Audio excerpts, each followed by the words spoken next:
big potential fight announcement in the heavyweight division. Ciryl Gane is being rumoured to face Alexander Volkov at UFC 308 in Abu Dhabi, which takes place October the 26th. Now, it is about time that we have finally got some fight announcement for Ciryl Gane. I mean, it's coming up to nearly a year since Gane last fought, which was on that Paris card last September, I believe, where he beat Sergey Spivak. And he destroyed Sergey Spivak in that fight, let's be honest. Obviously, Alexander Volkov, these two men have fought before.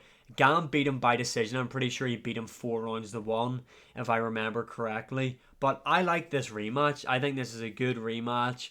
I think Volkov definitely deserves the shot at Ciryl Gane. And Gane needs a big fight like this. I mean, I always thought Gane was going to make his return at UFC Paris and maybe fight like a Tybura or something. I'm glad that that isn't happening. I would like to have seen Gane on the Paris card, let's be honest, to be honest, because I feel like he's one of the biggest stars in terms of French MMA. It's kind of like, I mean, I know they've only done, what, two?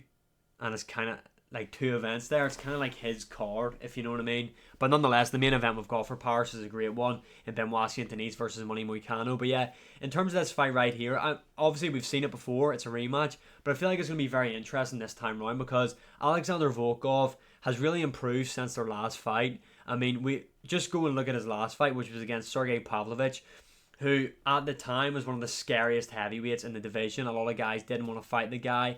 Arguably one of the hardest hitting heavyweights that we've ever seen. I kind of feel like Sergey Pavlovich was really overrated though. I feel like the guy was just overrated. I mean, when you go back and like the way they built him up to be this really heavy hitter, when you go back and watch his finishes, he's not really knocking anybody out cold, if you know what I mean. He is dropping them, he is hurting them, but they're not like out cold. I mean, you could argue there's been a few early kind of stoppages. The Derek Lewis one could maybe be an early stoppage. Not saying that the guy can't hit hard. I mean, I'm just nitpicking here at stuff, but I kind of feel like the way the guy has been portrayed, especially going into that Tom Aspinall fight, it was like, if this guy's the touch of death, if he hits you, you're going to go out cold. And when you go back and watch his fights, it's kind of not like that. But nonetheless, Alexander Volkov put on an absolute clinic at UFC Saudi Arabia when he faced Sergey Pavlovich. Pavlovich really didn't get anything going. He didn't win a round. Volkov done a good job of keeping himself very defensively sound in there, picking his shots, and he absolutely butchered the face of Sergey Pavlovich.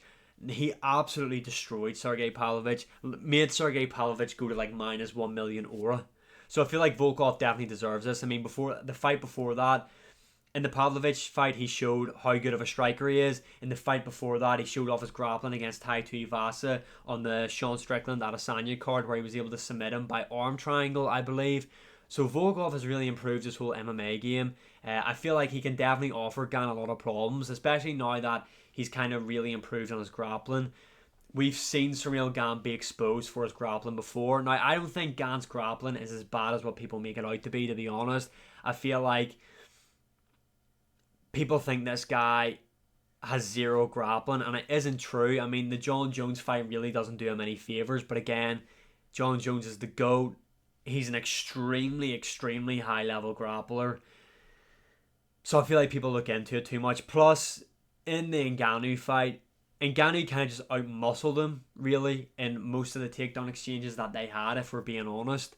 And Ngannou, a big guy, like I said, he kind of just out-muscled Gane in those grappling exchanges. But yeah, I'm really looking forward to this fight. Hopefully it does materialise, because I really would like to see Gane in there. I think Gane is super talented. I think he is definitely one of the best heavyweights currently on the roster. And in my opinion, I do think he beats Volkov again. I do think it'll be an extremely close fight. But on the feet, I really don't know who can give Gane, maybe outside Tom Aspinall, problems in the heavyweight division on the feet. Gane is an excellent striker, one of the best currently in the UFC in my opinion. The way the guy moves, how fluid he is on the feet, I just feel like he's going to beat Volkov, and he's already got his number. Great to see though that Gane is looking to get back in there. Let me know your opinions in the comments below, and as always, like, share, subscribe, comment, all that good stuff, and I'll see you again in the next one.